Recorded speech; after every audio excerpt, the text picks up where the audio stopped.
and utilizing business resource groups to recruit and retain Latine employees, presented by the Washington State Latino Leadership Network. My name is Tony Griego. We'll do descriptions of ourselves here in just a moment. In un momento, I'm going to talk about learning objectives. But first, I wanted to talk about our goals for this presentation. So thinking about what does success mean for us for this presentation, I wanted to share this picture with you. This is the Latino Leadership Network's board, a picture of us from last year. We've had some changes since then. From left to right, we have David, our executive sponsor, Angela, Jovita, Sedona, Cecilia, Monica, Vanessa, Michaela, and then on the screen in the back, we have Steve, Noemi, Indira, and Zenaida, and then the tonto in the back is me as a tonto. So really, one of the goals, the primary goal for this presentation is to fill this picture with more faces of leaders. For those of us in the audience or in this meeting that identify as Latine, we want you to see yourself as a leader. We often hear talk about imposter syndrome, and we want to break that cycle. I mean, we actually want to break the mold of leadership, because that mold and that table of leadership wasn't meant for us and was built in a way that doesn't reflect us or our culture. And so really, if we walk away from this, we want you to see yourself in that picture in the future or now. And as allies, we want you to help support you, filling that picture with faces. This is something that, I'm sure you've heard about from the other BRGs and their presentations, but it's part of our cycle. And, to the point where I will say the reason we're giving this presentation is because one of our Latino Leadership Network members, Amber Coleman, reached out and said, hey, you should think about doing a presentation for the DEI Empowerment Conference. And it's just our hadn't considered what, we could bring to the table for this. And we oftentimes need that encouragement. And so we want to encourage y'all out there to step up that same way. Our learning objectives for today is we're going to cover, what is a business resource group? You've probably heard about it if you've attended some of the other sessions led by BRGs. We'll give some background and context on Latine folks or Hispanic folks. We'll talk about the benefits of BRGs for the public, for state employees, and for state agencies. And then really, we'll talk about how agencies and leadership can support business resource groups and leadership. So as Larry kind of gave the descriptions of us, my name is Tony Griego.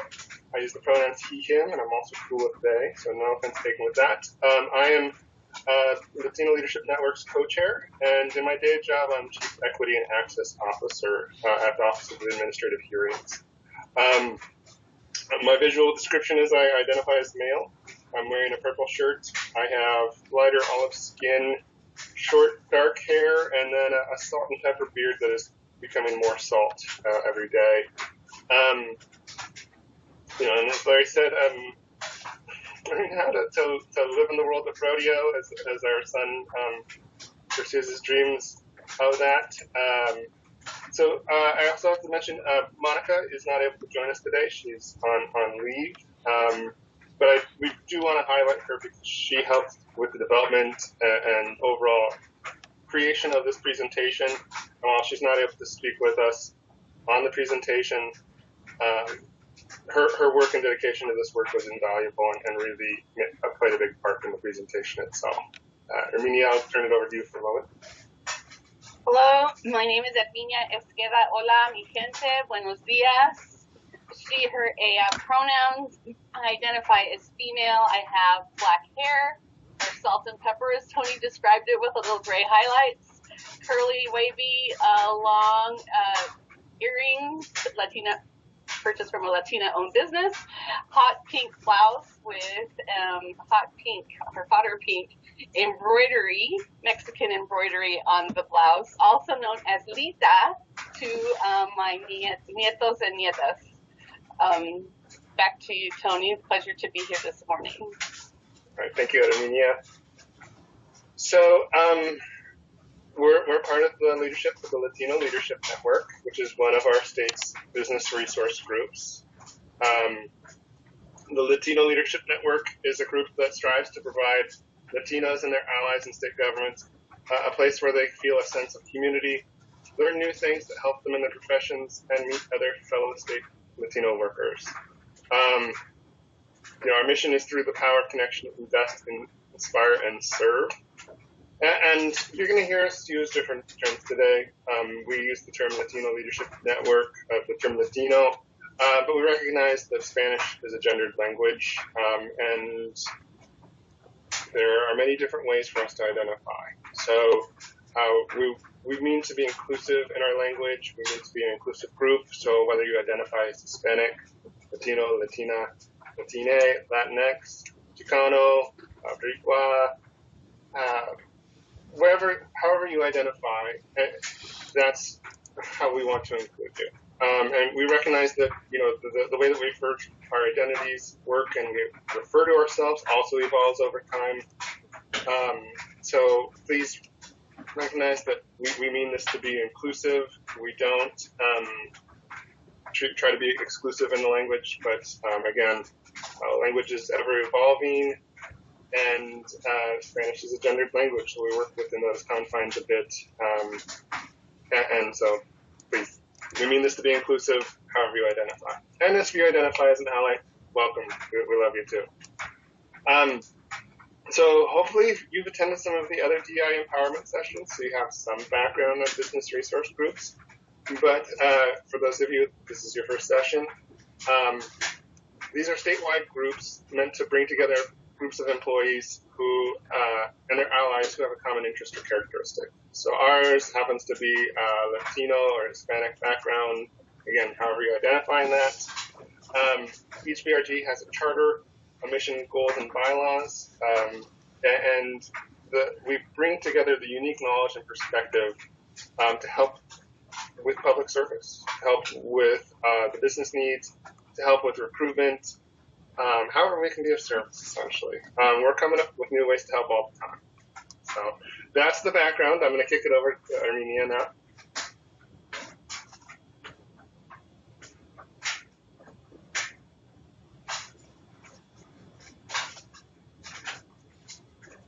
I apologize, I forgot to unmute. Buenos dias again. Just a little bit of background and context. I'm going to give you a little bit of data, just some history of Latinos, Latinas, Chicanas in Washington State, and a little bit about terminology and the impact that we make in the state. So when you hear the term Latino or Latina, what comes to mind? You can just jot that down. You don't have to put it in the chat or anything. Just jot that down. What comes to mind when you hear the term Latino or Latino? That's usually going to depend on what part of the country you're from. If you're from Eastern Washington or Western Washington, California, Florida, Texas, New York, have different representation because we are not a monolith. We represent over 33 countries. And if you didn't jot anything down because you haven't had proximity to our community, some of that image might be coming from stereotypes, family and friends, negative or positive. But we represent many, many different countries and actually many different languages as well. People seem to think it's just English or Spanish. Both are colonized languages. We have many indigenous languages throughout the Americas. America, who is America? We won't even go there. We think of U.S. as America, but America is South America, Central America, Mexico, and Canada. So just had to throw that in there. Truth is, according to the census, and we're going to talk about the census actually a little bit later, as of April of 23, we actually are 64 million strong, comprise 19.1% of the U.S. population, and the second largest and fastest growing racial ethnic group in the country. Actually, the largest in California and New Mexico. So if you take anything away from this, is that we are not a monolith. We represent much diversity just within the Latine and Hispanic community. We are so diverse. We speak against stereotypes maybe, 72% of us speak English, 88% of us speak it proficiently, 57% of us also speak Spanish and speak Spanish in our homes. Sadly, those numbers are decreasing. Speaking two languages is a good thing. And 81% of us are U.S. citizens and 51% of us are homeowners. Yet, Hispanics have the highest uninsured rates of any racial or ethnic group, which impacts our health and quality of life, and that's why it's so important to have representation within our state government. So, the terms. And I know if you've been to any kind of Hispanic type of training or workshop, we explain the terms Hispanic or Latine. Both terms are actually a little problematic, but I will explain them. On the left side is Latine or Latino, Latina representation by country, which is solely Latino or Latina. In the middle are those that represent both Latino and Hispanic, and on the right are Hispanic. Because Latine actually is for those that represent a specific Latin American country or the Caribbean, which excludes Spain. Spain are not considered Latino. People from Spain, Spanish. The center is the overlap of both, which is all countries in Latin America and the Caribbean, while Hispanic are those countries who speak Spanish, which excludes those Latin American countries who actually Spanish is not their first language. So it doesn't include Brazil, French, Ghana, Guadeloupe, Martinique, Haiti, St. Bartholomew, and St. Martin. But it includes Spain because Spain speaks Spanish, so there is an overlap. To the right, you'll just see just a map also showing just the different countries, the different languages, and how they were colonized and how this actually started. And so one thing to note is all of the red, because I'm going to talk about that a little bit later as well, is that was colonized from Spain. So all those languages, all those people groups spoke Spanish because of Spain's colonization. And then we use the term Latine. I like to use the term Latine. Many of us also use the term Latinx. And they're interchangeable. All these terms are interchangeable, and we're going to be using probably all of them throughout the presentation. And I'll talk a little bit later about the origins of Hispanic and Latine and why it can also be problematic. So although we use the terms interchangeably, many in the community don't use either one. Some are ambivalent to the terms. Some feel very strongly not to use the terms.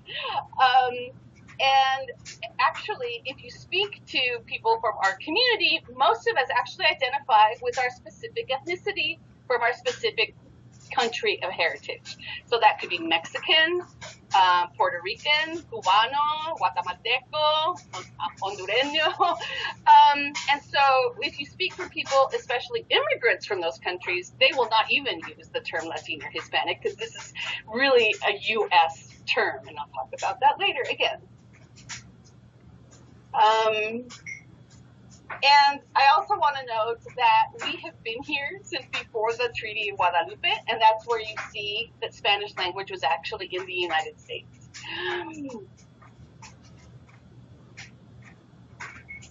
So the term race versus ethnicity.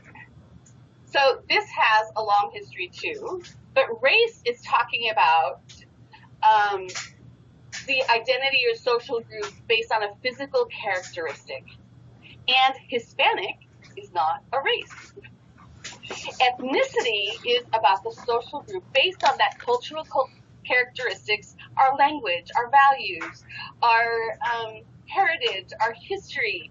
So we can be, and I added nationality as well, because as has been mentioned in other presentations the last couple of weeks, we get the question also about where are you from?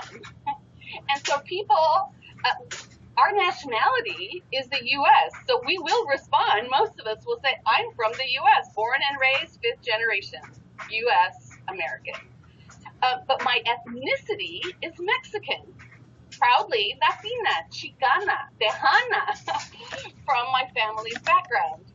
And race, again, Hispanic, and we'll talk about that when we talk about the census, is not a racial group. So Latinos can be white, Black, Asian, and multiple of ethnicities and races.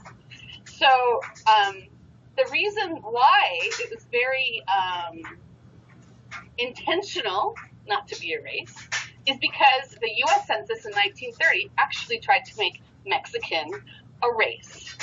And why was that problematic?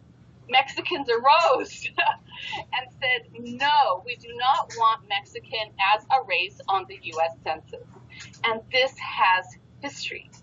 Because on the right, remember all that red that was on that previous slide? This is the land that was ceded to the U.S. in the Treaty of Guadalupe. And in that agreement, it was told to Mexico that Mexicans would be U.S. citizens and they would be able to own land. However, in U.S. law, and FYI, I won't go down this rabbit trail, immigration, the very first immigration law that was made was that only white people could own land. And only white people could be U.S. citizens. So this was new. What were they to do with all of these Mexicans now who we said could own land? Well, we needed to be white because that is what the law said, is that we needed to be white to be able to own land. So in that census, the reason why Mexicans did not want to be Mexican on the U.S. Census was not because we were denying our heritage, but because the law required it if we wanted to own land and be U.S. citizens. So legally, we were white, even though we all knew that socially we were not. Fought, and it got taken off of the U.S. Census from 1940 till today. Mexican is not a race. Hispanic is not a race because we fought hard and took it off. Also, though, had some backlash because of it. So when racial tension came about in Texas and those Southwest states, there was an argument in the court that this can't be racism because we're white and you're white. So racism cannot exist. So it also had backlash because of it. There was also repatriation, which the government was going around deporting Mexicans. Remember, we were all the way up to Oregon, Nevada, Northern California, right at the border of the Nevada-California-Oregon border. We've been really close to the Northwest since then. And all of that area where Mexicans lived there, that they started getting in the 1930s deported just for looking Mexican or being brown because World War II was happening and Mexicans took those jobs. And as it ended, as the war ended, now who was getting blamed for no jobs and taking our jobs? Not much has changed. The Mexicans. So the Mexicans were then being deported in repatriation. Again, another reason why we didn't want to be Mexican on the U.S. Census. It wasn't until 1980 that then ethnicity came into being, and that's when the term Hispanic originated. So the reason that Hispanic can be problematic is because it was a term invented by government and not by our own community.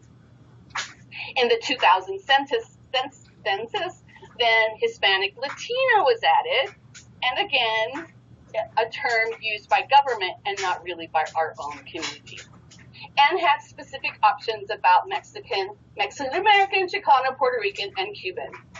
And that was still problematic because you are still made to answer the race response. And if we are not Black or white or Asian or Native American, what do we select? Other.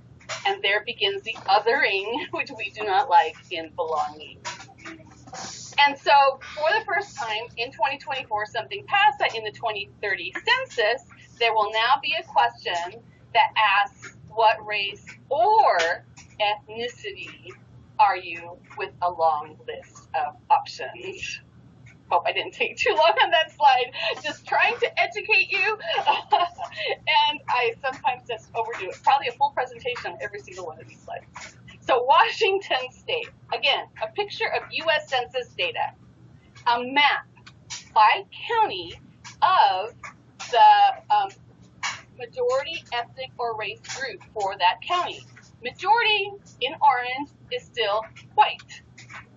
Hispanics are represented in green. To no surprise, the counties that are majority Hispanic are in the Southwest, in Texas, New Mexico, Arizona, California, a couple of pockets in Florida, with a very tiny one in New York. Notice the only state that has counties with majority Hispanic representation is Washington. Above that Southwest area that were part of that Treaty of Guadalupe, the only state above that is Washington that has majority Hispanic counties. And that is Yakima, Adams, and Franklin County are the only ones that are predominantly Hispanic. Hispanics have been around for a long time.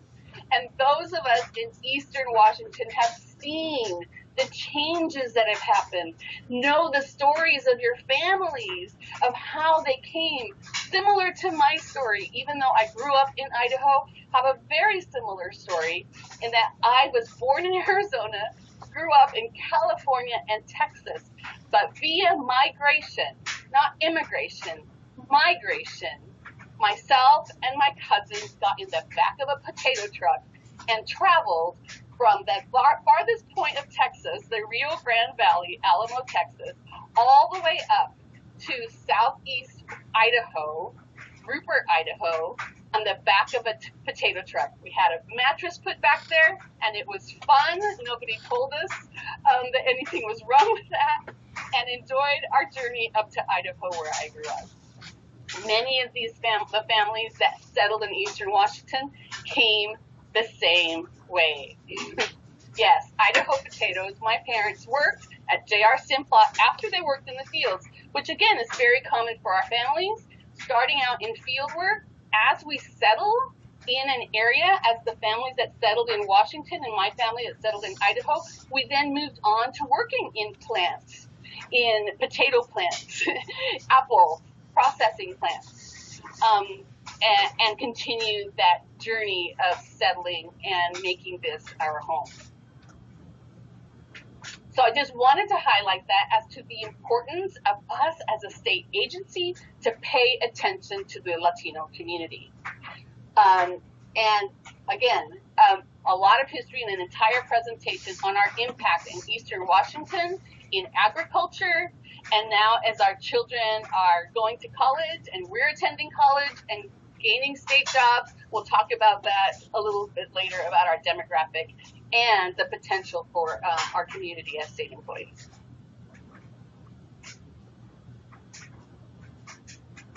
And even though we settled in Eastern Washington, we have spread out.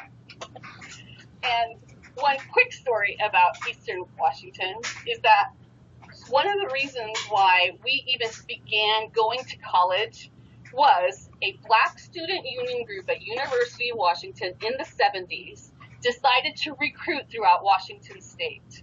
They went to Eastern Washington not knowing that they weren't going to find a Black community in Eastern Washington, but what they did find was a Latino community. And that Black student union group recruited at least 20 students from Eastern Washington, specifically Sunnyside, Granger area, to go to the University of Washington.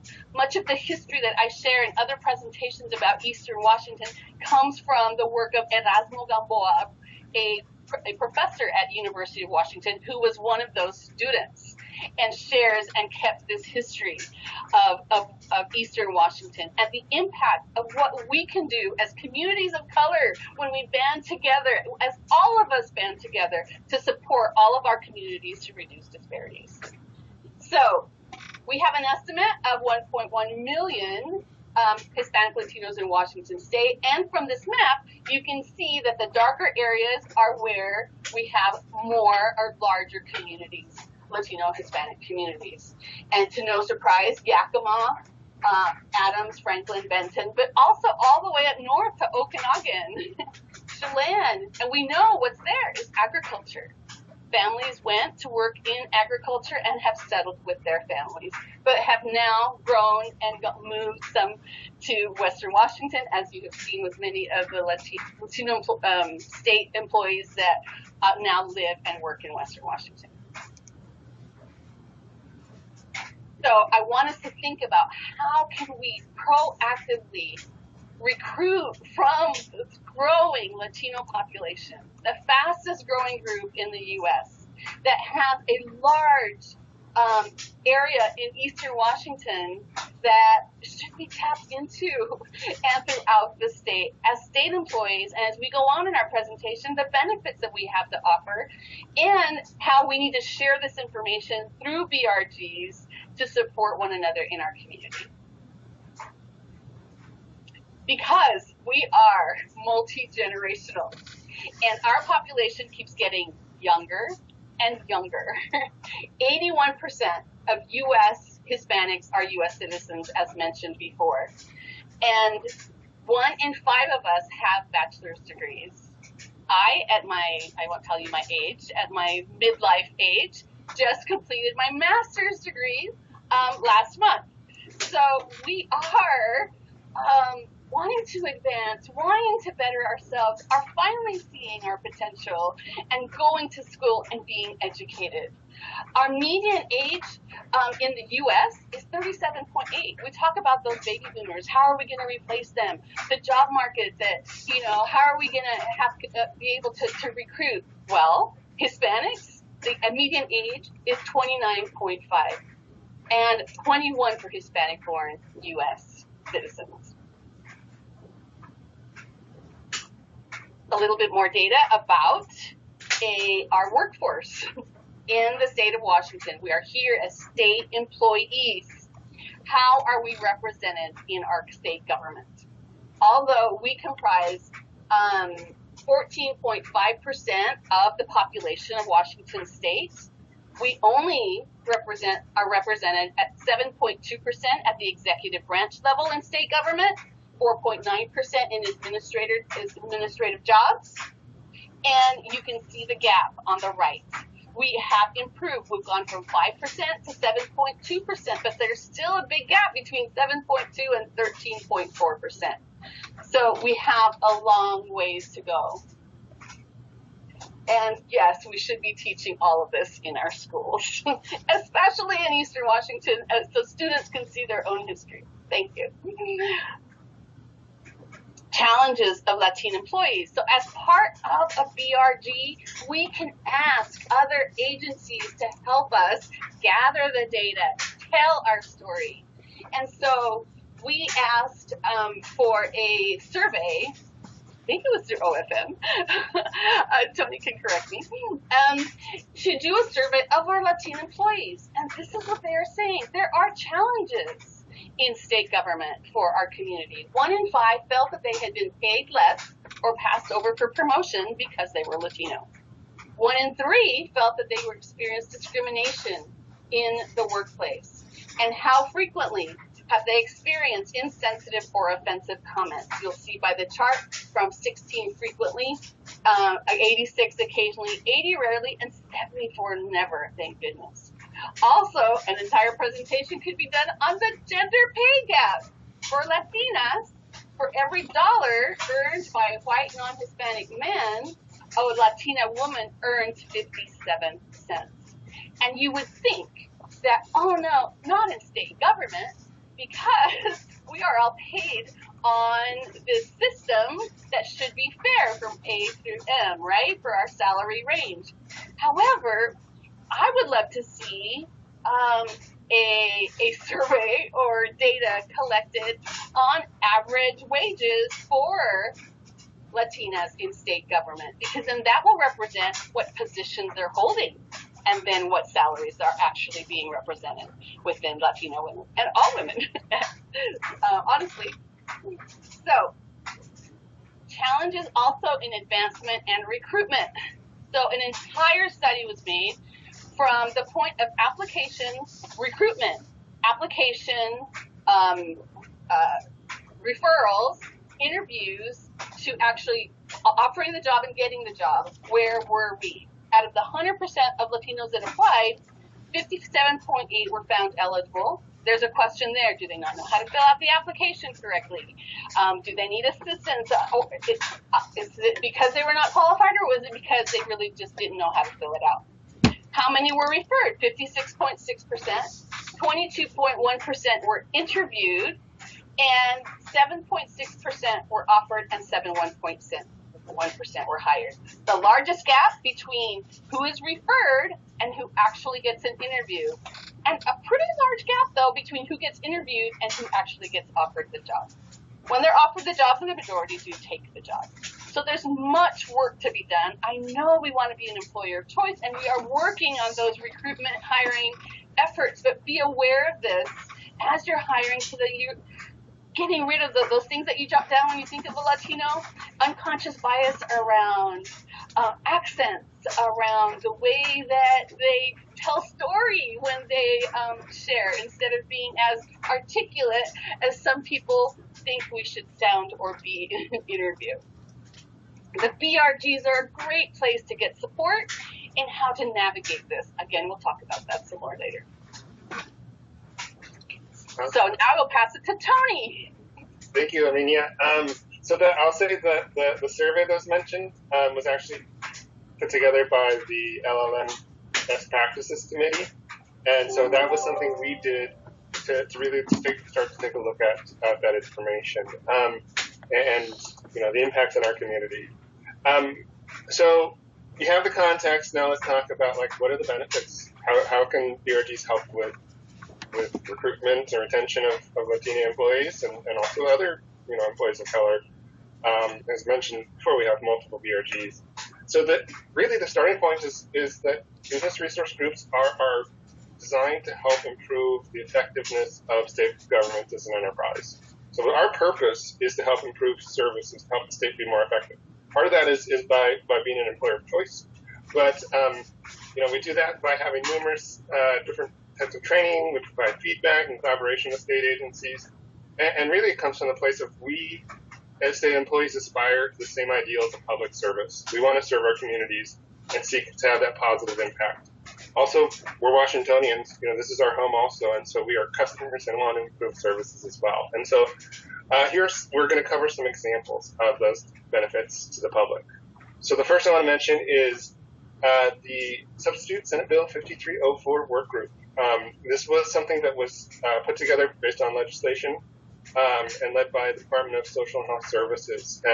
This bill directed the SHS to convene a language access work group to study and make recommendations around interpretive services and the certification policies related to that to better serve Washingtonians with limited English proficiency.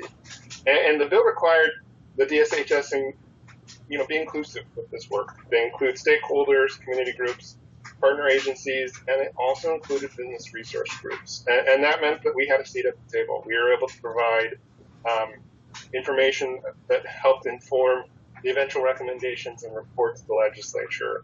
The report, which you can go find online, Google SSB 5304, and DSHS has a whole page devoted to it. There you'll see perspectives and input from BRG members and state employees regarding their experience. So this is an example where everyone props to DSHS for being inclusive this way, but we also gave our perspective. We shared our own personal experiences. We shared the experiences of our community, and ultimately I believe that helped improve the report and study and general recommendations so that this work could be accessible. And we were able to use our perspectives to help inform this work. Again, if you're a nerd like me, go read all the information on DSHS's webpage. They've shared it all. It's pretty great stuff. Another example, and this is from my own agency, is the Office of Administrative Hearings Writing Style Guide. We have a writing style committee, and they said, hey, we need to update our gender inclusive writing appendix in the writing style manual. And so BRGs, specifically RAIN and the ICSCW, as well as the LGBTQ Commission, provided input. And OAH invited speakers to come in and provide a training with RAIN. And the result of this was that, again, the writing style manual is improved by this community perspective. We have a better product because we're able to involve BRG members, and they're able to speak to their experience and really provide that personalization, but also that the same sort of statistical analysis that we did in our professional development survey that we featured some of the data from. We're not just getting out there and speaking anecdotally. We have data. We got the receipts to prove this work. So, I want to say thank you to the RAIN members for helping with that. This is also something that rolls downhill, has a bow wave effect, where this approach is also going to help with our Spanish to English translation writing style manual, which my team, shout outs to Nelson and Christina, we're able to apply this sort of same perspective and improve services again to folks with limited English proficiency or Spanish speaking folks. And then finally, the third example is just around representative public service. And what I mean by this is that, I think the next slide, Herminia. So business resource groups ultimately help provide culturally informed services. So this is our culture, this is our background, this is our experience. We're also state employees, and so we're able to bring those two things together and help inform services. We do this, by being encouraged to speak up. Again, we don't always push our way up to the table, so it's helpful when agencies invite us. But it's also, makes us feel valued in those spaces as well. It makes us feel valued to know that we are supporting and serving our communities, which have been historically underserved. And it makes us more likely to help with recruitment efforts or recommend the state as an employer. So has this circular effect where by knowing our inputs is valued, by having those opportunities and informing those services and improving those services, we then are able to say, hey, this is a good place to work. Hey, you should come work here. Come work with us, because our perspectives are valued and our experiences are valued. So that's what we mean by representative public services, that we look like the communities that we serve. We look like all of Washington when we do this work. Tony, can you share where this picture is from?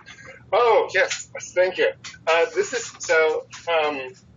in September, I think it's going to be September 28th, we have a slide at the end. We have a Hispanic Heritage Month kickoff. Hispanic Heritage Month runs from September 15th to October 15th, because we're special that way. And for the last 2 years, we've had an event hosted by the State Parks and Recreation Commission at Esqueda State Park. And this is our first in-person celebration for Hispanic Heritage Month. It's a chance to be in the outdoors and be in nature, and also celebrate the arts, culture, and food of Hispanic or Latino folks. So please, we have lots of food. It's all really good. So, and we'll talk about it later too.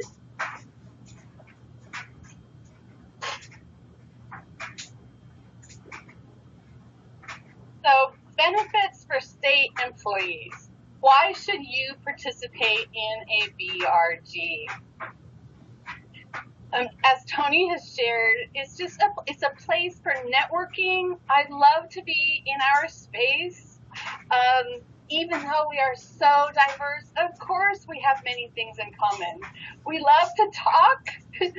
We love food. We love music. And we're raised in a culture of relationships.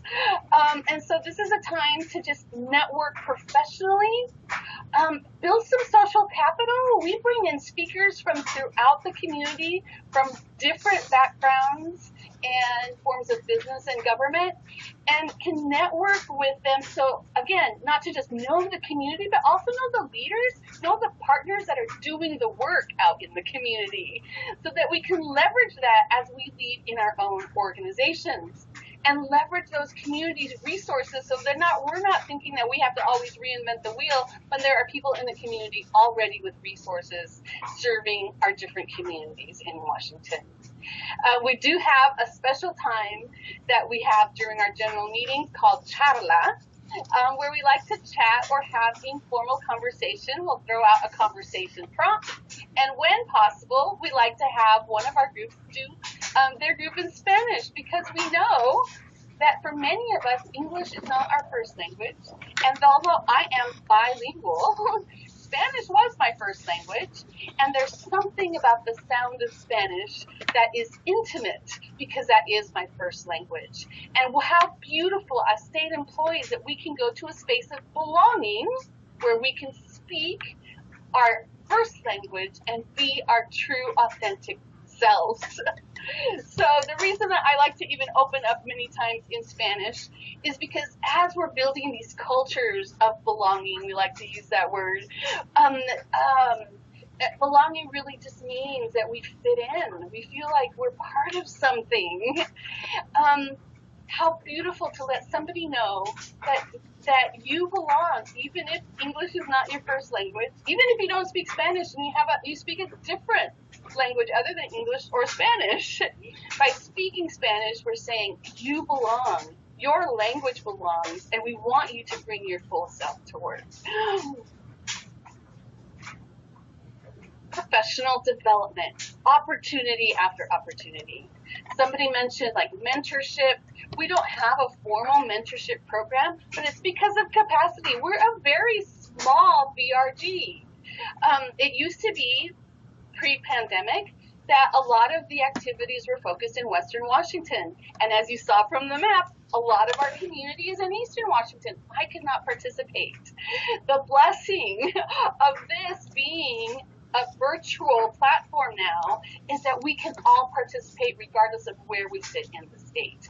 And we have training and education opportunities around public speaking, health and wellness, that you can either participate as a presenter and bring your field of expertise to the team, or as a learner and participate and educate and develop. Participate in projects on different committees and teams.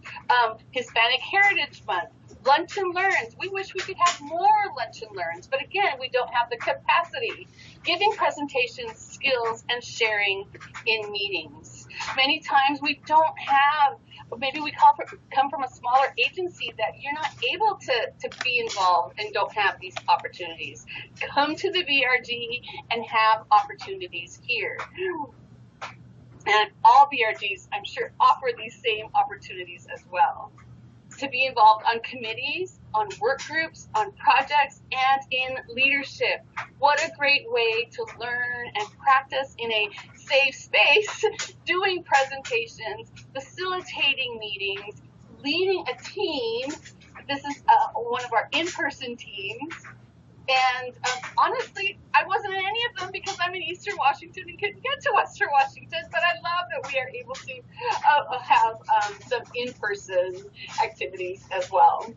And opportunities to just be part of the leadership, which are composed of people with familiar identities and backgrounds.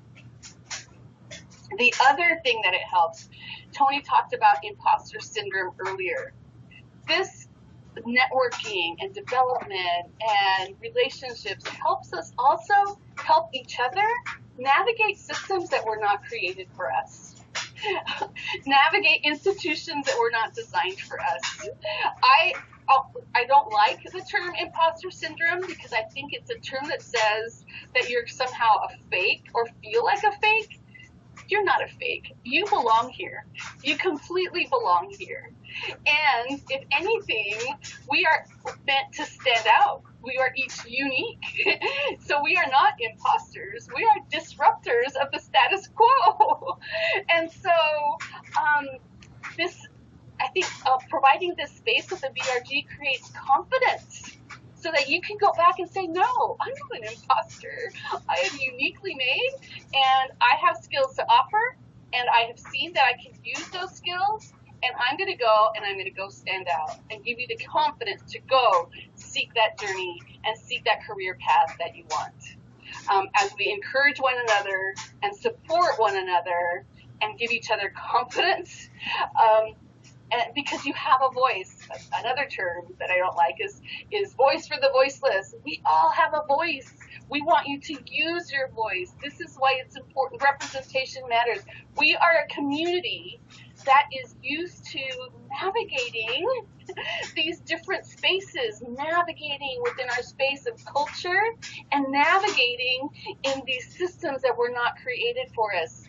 As our demographics become more diverse, multicultural, multi-ethnic, we need leaders that know how to navigate different cultures, have cultural humility and cultural intelligence to navigate from these different spaces and see culture as something positive.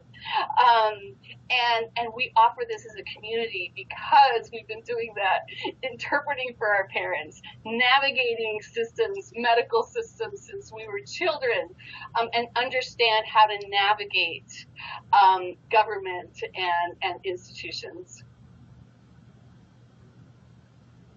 And there is a benefit also to the agency, which I want and hope that you see so that you can support your staff as they are involved in not only LLN, but other BRGs.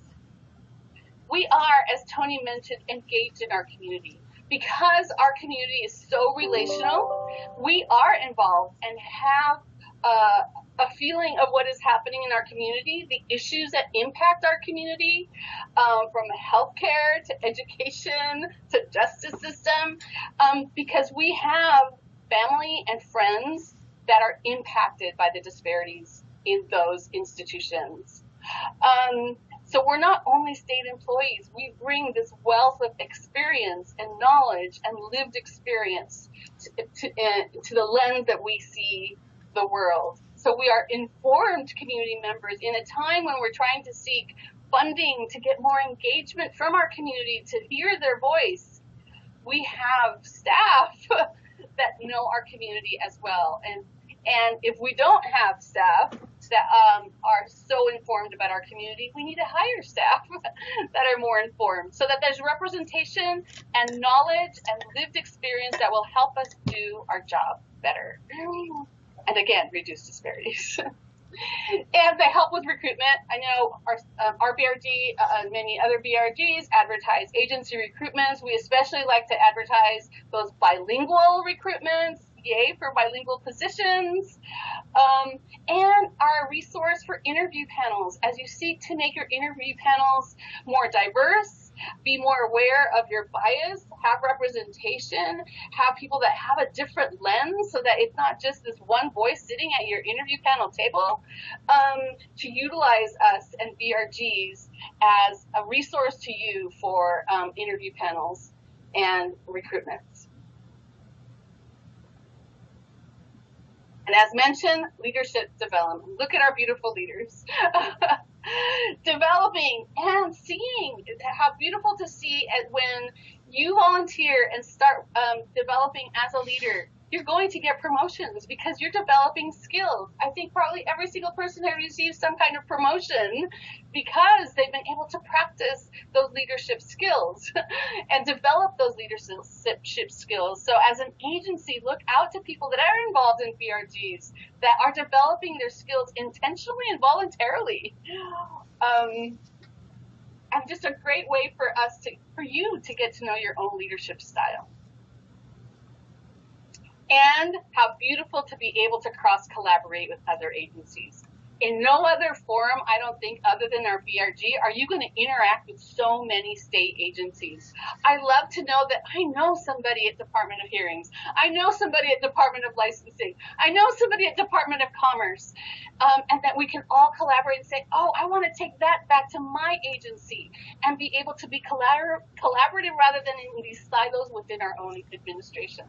Sharing resources, sharing information, sharing DEI best practices, sharing presentations if you want to go back to your agency and do a Hispanic Heritage Month presentation.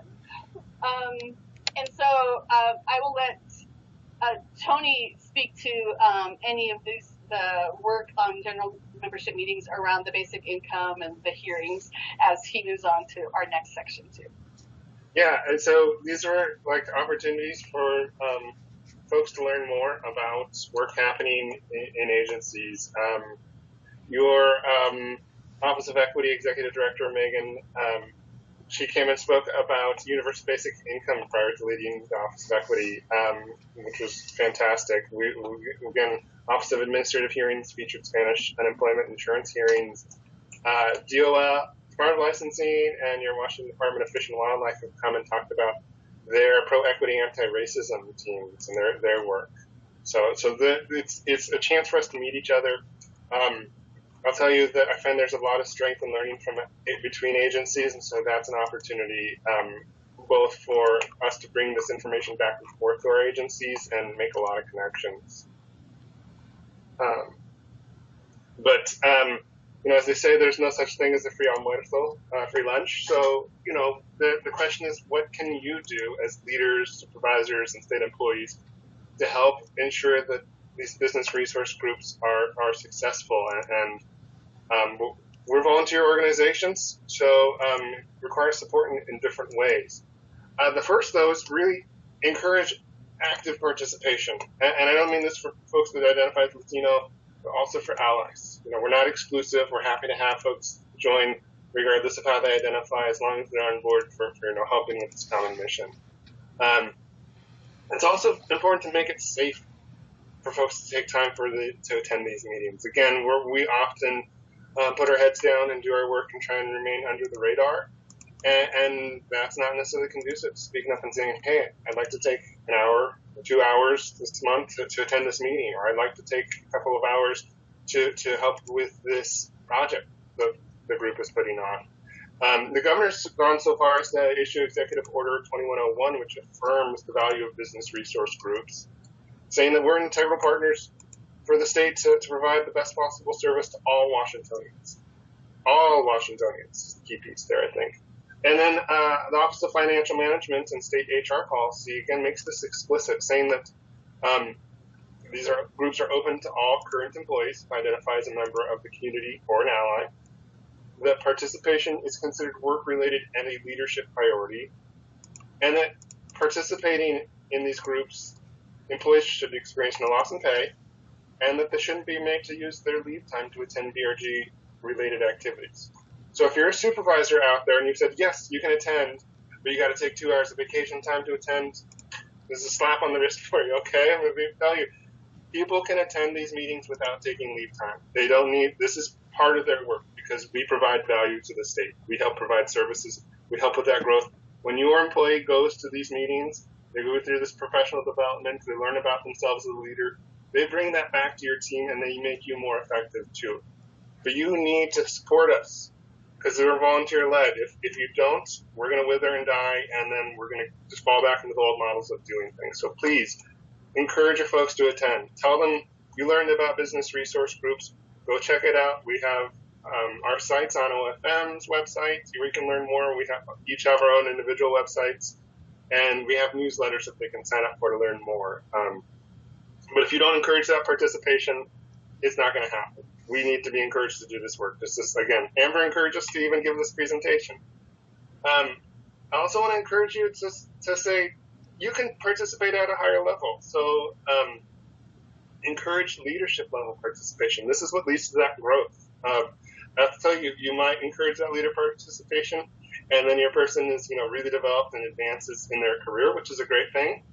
But this is a different level of participation, and is often challenging for us because we are doing this work on top of our day jobs. So understand that leadership level participation requires a little bit more of a time commitment. Talk to your employee about what resources they need and the support they need to participate as a leader. And leadership includes more than our elected positions. It may mean like leading a committee or a project. We have lots of different ideas and great work that we could do, but we need people to lead that work and learn new skills, bring their experiences, and this is something that you might need to encourage them also.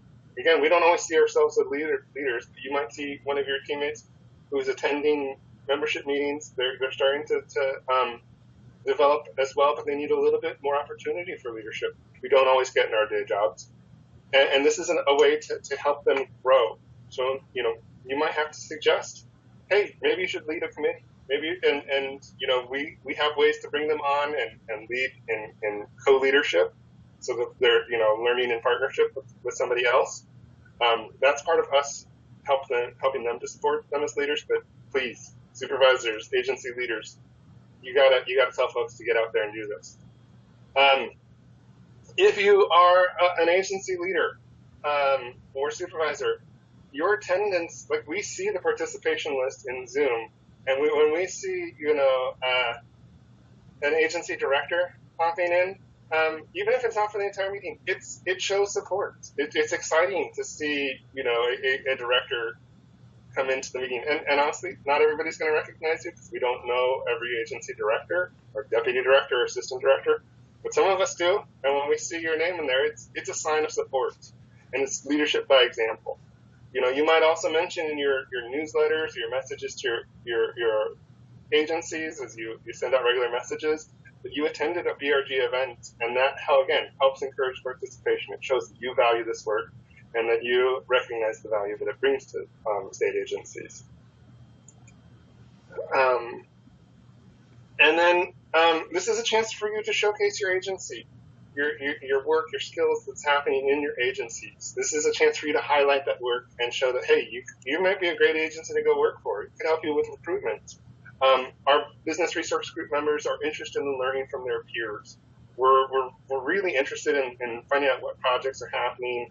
We may not have exposure to this otherwise. And it helps, again, drive interest in recruitment. Monty Felks joined us previously to talk about the Department of Licensing and their pro-equity anti-racism work. And again, a lot of engagement on that. We also had Angela presented on Fish and Wildlife's pair team. We recently featured a team from Department of Children, Youth, and Families to talk about their language access survey.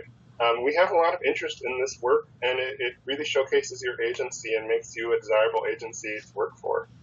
We all work under the state, but we're also trying to recruit from each other and gain, those fantastic employees from each other. So this can help, showcase why you're a great place to go work, because you respect our communities, you value our input, and we're excited, we're interested. When there's something exciting an agency's doing, it makes you attractive for recruitment. And then finally, lend a helping hand. As I'll tell you, September 12th, we're probably going to get a handful of emails from agencies saying, hey, Hispanic Heritage Month starts in 3 days. Can you come do a presentation for us, on the 15th, in 3 days? And we try to accommodate as best we can, but we also have limited capacity, and that's not necessarily the most thoughtful way to involve us in this work. It's also helpful to know, hey, this is what we want you to present on for Hispanic Heritage Month. Again, we're a broad community, and there's a lot of different things that impact us. So, as your agency is going through projects or seeking input or feedback from business resource groups, understand the impact of that workload. Again, we're volunteers doing this work because we're passionate about it. We want to support our communities and the state. But if we get a last-minute request, we probably already have something on our desk that is due in our day jobs, or that we're already working on as a project for LLN. So it's really important to be thoughtful in how you make these requests. It's important to embrace culturally sensitive collaboration. We tend to approach work in a little bit different mode. And so sometimes that means we have wide-ranging conversations to figure out like what is the goal that we're trying to get to with this. And so an understanding of how we communicate and how we work is important. And then also include us in, your opportunities for leadership development. So that way you are supporting the leaders in our group to develop and gain these skills as well. If you are hosting a leadership conference, hold a couple spots for business resource group leadership members and do an active invite. And it's a way for us to then support, our folks in their development. I want to give props to the Department of Financial Institutions and Aaron Lopez, who have provided business resource groups seats at their annual conference, where we get a chance to learn about different disparities and challenges or barriers working with financial institutions and how it affects our communities. So they've done a fantastic job in being inclusive and providing that opportunity. I also want to shout out the Liquor and Cannabis Board and their recent panel that they put together with multiple members of the business resource groups, and their approach was really thoughtful, collaborative, and understanding of, that we were putting ourselves out there and speaking about personal things to a group of strangers, and was designed in a way that helped us really feel involved in that process. And so really two great examples of role models for agencies to follow. And we will try and come to your agency and speak about Hispanic Heritage Month, but you got to give us a little bit more advance notice. Or you can encourage your folks to attend our virtual meetings and our events at Miller, Sylvania. So in closing, there's a lot of good stuff. We as Latinos in Washington State, we are a large community. We're a diverse community. And by supporting business resource groups, you can help support us as state employees. You can help us provide better services. You can help us, touch on all those benefits that we talked about for the public, for our employees, and for state agencies themselves. And then lastly, I want to promote the Latino Leadership Network. You can contact us at lln@ofm.law.gov. That's our email address, so you can sign up for a newsletter. You can learn more about our work, or if you have an idea or want to volunteer for a leadership position. By the way, we are having special elections soon, so if you're interested in serving as a co-chair, email us quickly and get your nomination in. I think it closes at the end of this week. We have our general membership meetings on the second Tuesday of the month from 3 to 5 p.m., although we've canceled this meeting for today because we want to allow people to attend the DEI Empowerment Conference. So if it's on your calendar, don't go to that meeting, go to the other DEI Empowerment Conference session. And then again, save the date. Our Hispanic Heritage Month celebration is scheduled for Saturday, September 28th at Miller Sylvania State Park.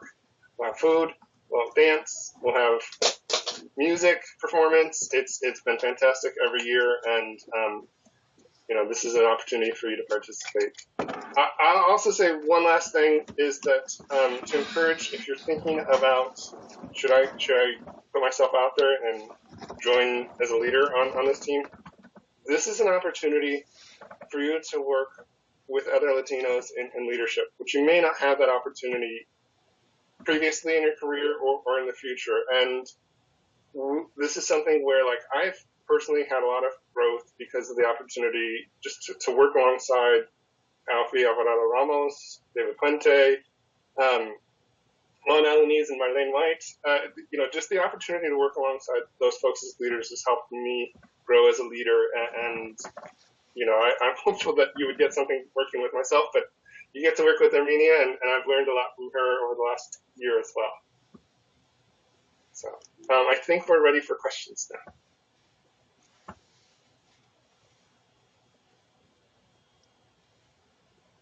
Thank you, everybody. Okay, so our first question is coming in from Nicole Domin. I think one of the things making it difficult to analyze pay gaps within the same position is not knowing the reason why someone is at step A versus step E, etc. How can state HR and agency HR make this information more transparent as far as how they decide to award salaries to individual people?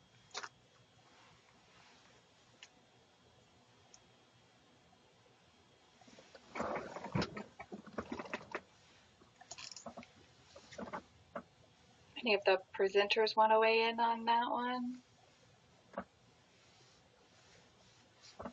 Only to say that transparency is always a good thing. I really appreciate all of the data on the OFM website. I know that HR works a little bit differently as far as private negotiations with salaries. So I actually don't know how they could make that more public. Maybe somebody from HR might be able to answer that question. Tony? So I would say two things. I would say if an agency has a policy, that's helpful information for kind of doing that analyzation. I also want to flip this a little bit. I want to encourage you all to go and know that it's okay to negotiate. So when you're starting a new job, number one, there are different rules around like promotion and what percentage of an increase you should automatically get. It's okay to ask for more, and it's okay to say, these are the reasons why I'm a really good fit for this position, and that you should, you provide a greater level of compensation for that. So you might need to imagine you're doing it for somebody else, because that, like I would say, is something I do for I say I'm doing this for my wife and my son because I'm not a good negotiator normally, and I'm not good negotiating for myself. So I use that trick. But one of the things we found anecdotally is talking to folks is that people are told there's no negotiation allowed, and so it's discouraged, which is not true. Negotiation should be encouraged, and that they don't necessarily feel comfortable doing that. But if you go to our YouTube page for LLN, I think it was July 2021 or 2022, we have one of our meetings, we talked about negotiating and the importance of it. So we can take that step to break that pay inequity by negotiating for ourselves and knowing that it's okay to negotiate and to participate in that. Our next question is going to come in from Tina Miller, and I just want to give a 5-minute warning. This is the last call for questions. And let me just move on back to that question. How do we help fight laws being passed that make English the only language lessons that are taught in schools?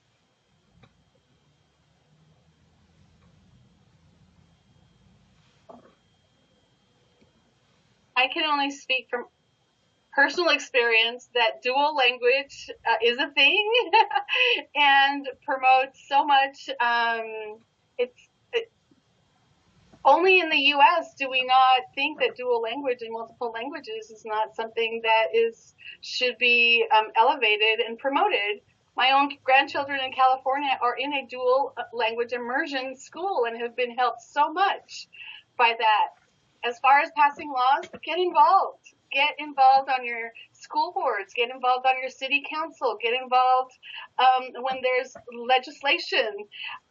In Sunnyside, just from where I live, there was a grassroots effort to get bilingual people elected to our city council. And for the first time in all of these many years that we've been an established community where we're the majority Latino here, we have 3 bilingual first-generation immigrant Latinos on the city council. So grassroots efforts and getting involved, and don't wait for somebody else to do it.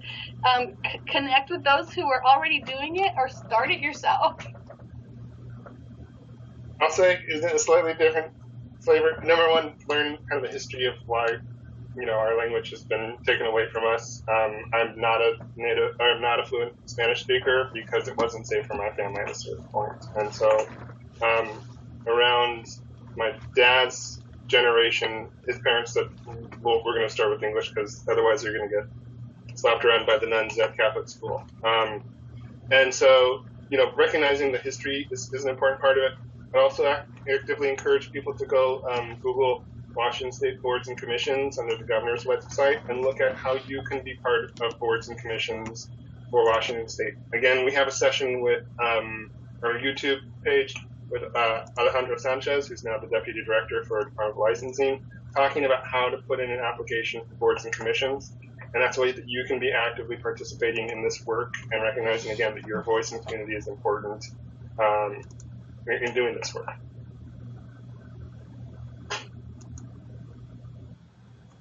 Thank you.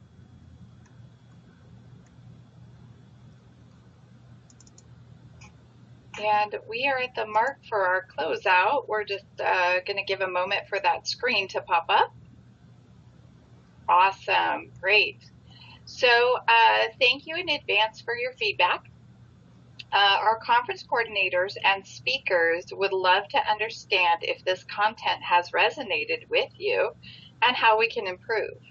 Please take a moment and complete the 8-question survey about this presentation's content. Surveys will automatically pop up when this session ends, and our production team will add the continuing education info request link to chat. We have also included QR codes for those of you who are joining us from a conference with colleagues, location, or reviewing the recorded content from our website.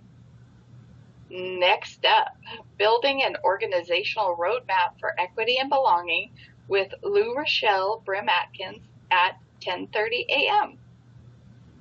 At the end of the day, directly following our 3 p.m. presentation, we'll do a quick recap and close out of our conference day. Please consider joining us for our remaining sessions today. Registration is still open at ofm.wa.gov/DEI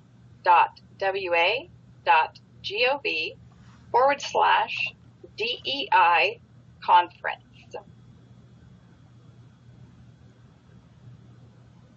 Thank you to the presenters, the tech teams, and everybody else involved. Great job today, everybody. And thanks to the people who joined us today.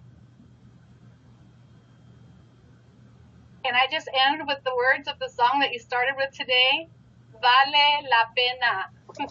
Get involved, participate, and encourage one another. Thank you.